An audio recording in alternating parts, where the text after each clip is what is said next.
Coal is the driving force behind the industry on the island of Sodor. The engines need it to keep going, so oftentimes long trains of heavy coal cars can be seen being pulled down the line. However, it can be dangerous work for a careless engine. Before a coal train can be pulled, water is poured over the trucks. This is to settle down the dust and prevent the coal from sparking and igniting. As summer was approaching on the island of Sodor, much coal was needed to support the rapidly increasing workload the engines had to manage, and one in particular had trouble adjusting. "This is thirsty work, Edward. I don't know how you can be so cheery. This time of year is always exciting, James. You just have to know what you're working towards."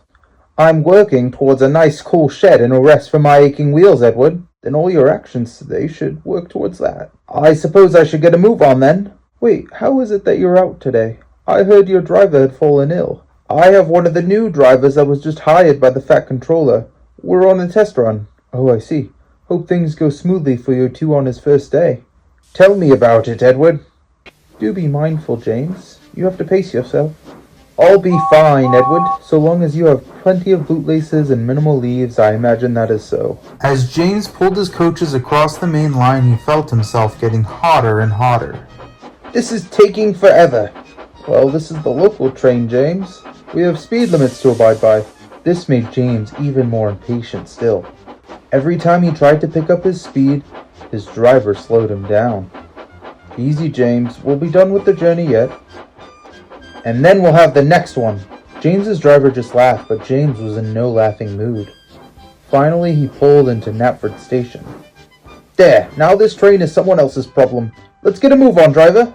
"Careful, James. If you're this impatient, you're sure to forget something. I remember hearing about what happened to Thomas on his first journey." "Thomas wasn't exactly the smartest engine in the shed." "What's next?" "Looks like we need to do a parts run to the works and stop for a checkup. We've had a recent lot of bad coal." "Well, where are the parts?" "Salty, have you seen the parts I need to take to the works?" Have you checked the line right next to you?" "Oh, sorry. There's nothing there." "That's because I already coupled it behind you." "How did you—" "Pirate never shares his secret, James. But that reminds me of a story." "That I will have to hear another time. Goodbye, Salty." James was making good time. However, if you asked him, it felt like he was going at a snail's pace. As he passed the Sudbury signal box, he quietly tried to speed up a bit, but his driver quickly caught him. "Easy now, James. There's no rush. These pots are fragile. We don't want to go bumping them around at high speeds." So James slowed down, but that doesn't mean he liked it. It still wasn't long before he arrived at the works and saw poor Percy in a dismal state. "What's wrong with you?"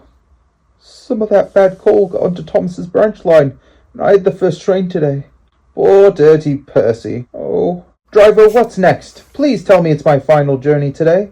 "All that's left is replacing some of the bad coal in the hoppers."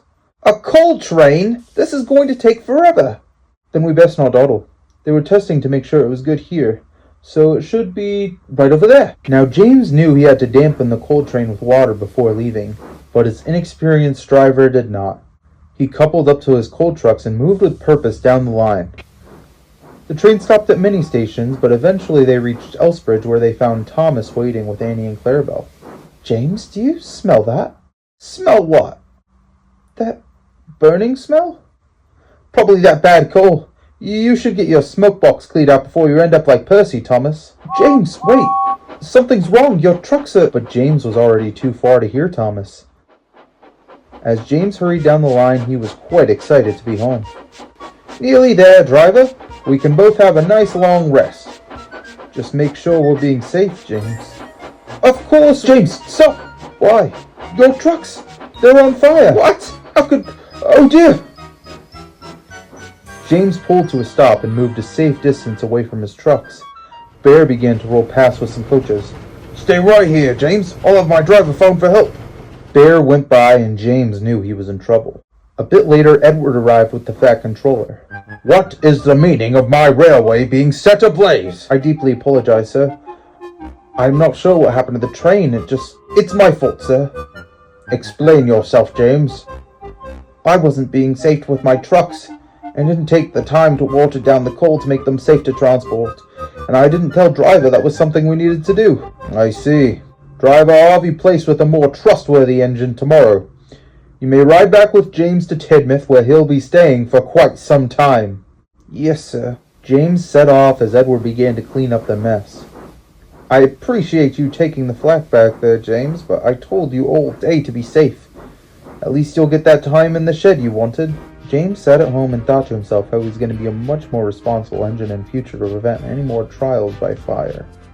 I think he'll be more sensible now, don't you?